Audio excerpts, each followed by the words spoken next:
Elena's law office was less of a professional suite and more of a forgotten tomb, tucked away in the damp, claustrophobic basement of a crumbling brick building. The air was thick with the scent of old paper and the metallic tang of a leaking pipe that dripped with rhythmic, maddening precision into a plastic bucket. Stacks of pro bono files, her only real workload, loomed like paper mountains on her scarred wooden desk, threatening to collapse under the weight of injustice. A yellowing final notice from the electric company sat prominently atop a pile of unanswered mail, a stark reminder of the thin line she walked between her convictions and insolvency. She smoothed the fabric of her navy blue blazer, her fingers catching on the slight fraying at the cuffs. It was a suit she had bought at a thrift store for her law school graduation. A worn piece of armor, she wore into a world that had no place for people like her. Leaving her subterranean sanctuary, she stepped out into the blinding glare of the downtown district, where the skyscrapers reached for the clouds like silver needles. The Sterling Plaza stood at the center of it all, a monolith of glass and cold ambition. As Elena entered the lobby, she felt like a ghost moving through a city built for giants. The floors were polished marble, and the air was chilled by an expensive climate control system that smelled faintly of sandalwood and arrogance. She felt small in her scuffed heels, clutching a leather briefcase that had seen far better decades. The elevator ride to the 65th floor was a silent ascent into the clouds. When the doors slid open, Elena was greeted not with professional courtesy, but with a sharp, condescending smirk. Victoria stood there in a $1,000 silk dress, her hair pulled back in a severe bun. Her eyes raked over Elena's appearance with undisguised loathing. "Goodness!" Victoria remarked, her voice dripping with a calculated cruelty. "I thought I smelled something stale. It must be the odor of poverty clinging to your clothes, Elena. I'm surprised the security guard even let you through the front doors looking like that." She waved a manicured hand toward Elena's frayed sleeves. "You should really consider a career change. I hear there's a shortage of maids in the suburbs. It would certainly be more lucrative than whatever this pathetic display is supposed to be." Inside the boardroom, the atmosphere was even colder. Julian Sterling didn't even acknowledge Elena's presence, treating her like a fly to be swatted away by his high-priced legal team. He sat at the head of a mahogany table, his attention consumed by the wealth he controlled. The case at hand was a brutal one. Sterling was suing a nameless old man for industrial espionage, a transparent fabrication designed to distract from the massive environmental crimes his factories had committed. They were going to crush a human being just to protect a stock price. Victoria slid a thick folder across the mahogany table, her jewelry clinking against the wood. "Here is the official summons for your client. He's a nobody, a ghost with no future." Elena's knuckles turned white as she opened the file, her mind already racing with legal theories. But suddenly, the words on the page blurred. Her heart skipped a beat, then began to hammer against her ribs with a violence that made her dizzy. The defendant's name was written in bold, stark ink, Arthur Miller. The world around her seemed to dissolve into a gray fog. Arthur Miller, the man who had walked out of her life 15 years ago, the father who had left her and her mother to drown in debt and heartbreak, a man she hadn't seen since she was a child. Before we continue, subscribe to the channel and tell us in the comments where you are watching from. Victoria let out a sharp, metallic laugh, seeing the color drain from Elena's face. "What's the matter, dear? Scared of the trash you've been assigned to defend? He's a worthless piece of waste." Elena didn't look away from the name. She realized with chilling clarity that the man they were calling trash was the man who had taught her to read. He was the father she had spent half her life resenting, and now she was the only person on earth who could save him. Elena stepped into the oppressive county jail visiting block, her heels clicking sharply against the linoleum. The sound echoed like a countdown in the sterile hallway. Through the thick glass of the partition, she saw him. Arthur Miller looked nothing like the hero who had tucked her into bed 15 years ago. His face was a map of hardships, etched with deep lines of sorrow and the gray pallor of a man who had forgotten the sun. When he saw Elena, his hands began to shake. There was no greeting, only a heavy, suffocating silence until Elena finally picked up the receiver. She spoke with the clinical precision of a lawyer, yet her eyes searched for the father she had lost to the shadows of the past. The truth, Arthur whispered into the phone, was a jagged blade that cut through years of her resentment. He had not been a coward who ran away. He had been backed into a corner by a monster. 15 years prior, while working for a subsidiary of Sterling's empire, Arthur had discovered the truth about the toxic chemical runoff poisoning the local water. Julian Sterling had not offered him a bribe. He had offered a choice: disappear and take a fabricated fall, or watch his wife and daughter suffer an accidental house fire. Arthur had chosen their lives over his own presence, becoming a phantom to keep them safe. Hearing this, Elena felt her childhood anger dissolving, replaced by a fierce, protective instinct.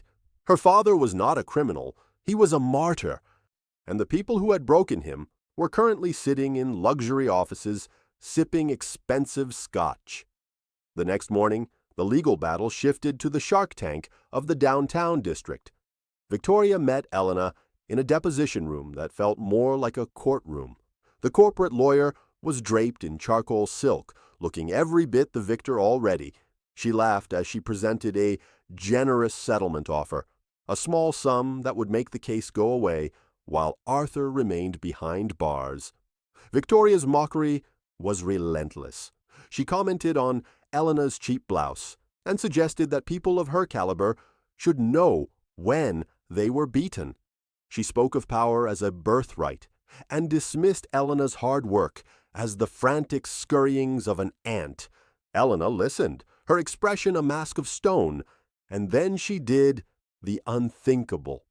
She tore the settlement check in half and let the pieces flutter to the floor like confetti. Infuriated by the defiance, Victoria escalated her tactics.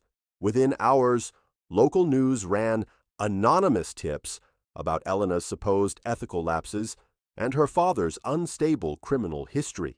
It was a calculated character assassination designed to isolate her, but Elena was already used to being alone in the cold. She used her final, dwindling funds to hire a scruffy private investigator who owed her a favor. Together, they spent sleepless nights in her damp basement office, surrounded by the hum of an old radiator. They followed a digital trail of breadcrumbs that led through several Caribbean shell companies and encrypted servers. The investigation took a brutal toll on Elena's health. Dark circles shadowed her eyes, and she skipped meals to afford database fees. Victoria noticed this during pretrial motions, whispering that blood and sweat could not beat a billion-dollar bank account. Victoria's arrogance was her blind spot. She assumed that because Elena was poor, she was powerless. She even tried to orchestrate a sabotage, planting stolen evidence in Elena's office to trigger a disbarment hearing. However, Elena had anticipated the move, using the incident to trap Victoria's subordinates into revealing their patterns of intimidation. Her resentment had transformed into a burning desire for vengeance. The breakthrough came at dawn. Hidden within a backup drive, Elena found a deleted audio file, a recorded conversation between Sterling and Victoria. The billionaire's voice was cold as he laughed about silencing her father with a fabricated charge. Elena sat in the dark, the blue light of her laptop reflecting in her eyes. She finally had the smoking gun. The man who had stolen her father's life and the woman who had mocked her poverty were about to learn that some things, like justice, could not be bought. The final day of the trial arrived with an electric humidity that clung to the city's glass towers.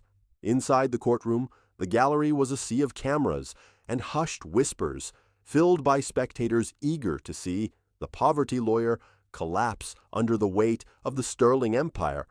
Victoria sat at the lead table like a queen on a throne, her bespoke, cream-colored suit radiating an air of untouchable status. She didn't acknowledge Elena's presence, choosing instead to buff her nails while whispering mockery to her assistants. To Victoria, this was a scheduled execution of a reputation. Elena, however, stood with a stillness that was far more terrifying than any corporate posturing.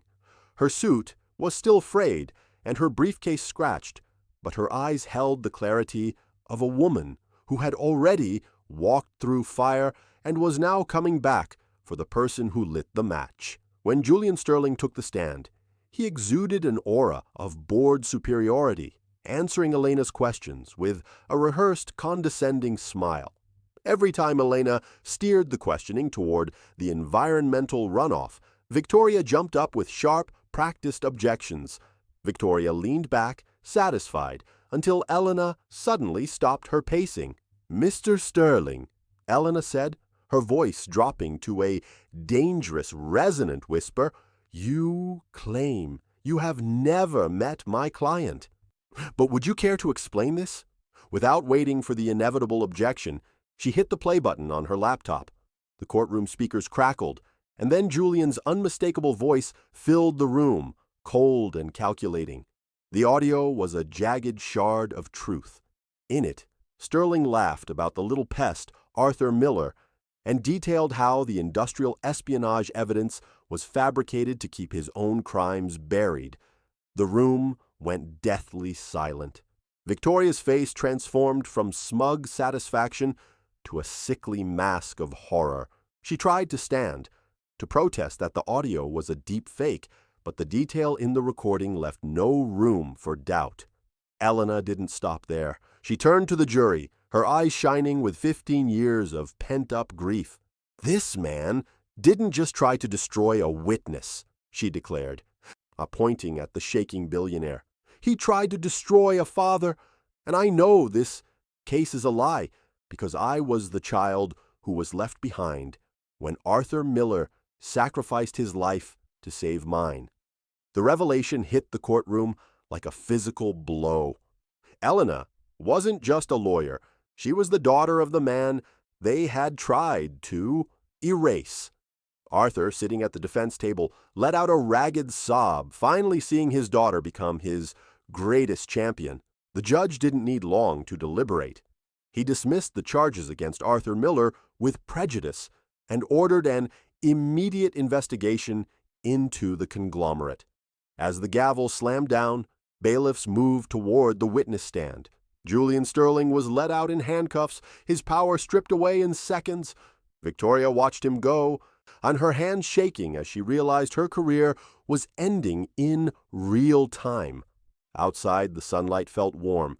For the first time in a decade, Elena and Arthur embraced, a long, silent hug that bridged the 15-year gap.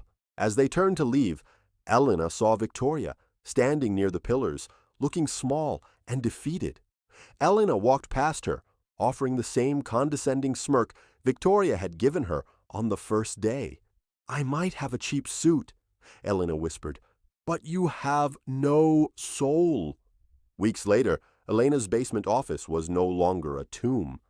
The late notice was gone, replaced by a photo of her and Arthur. The phone was ringing off the hook with calls from people who truly needed a voice, and Elena was finally ready to give it to them. She knew the road to full healing would be long. But as she looked at her father, sitting in the corner drinking tea, she knew they had all the time in the world. The truth was out, and they were home. They were safe. They were free.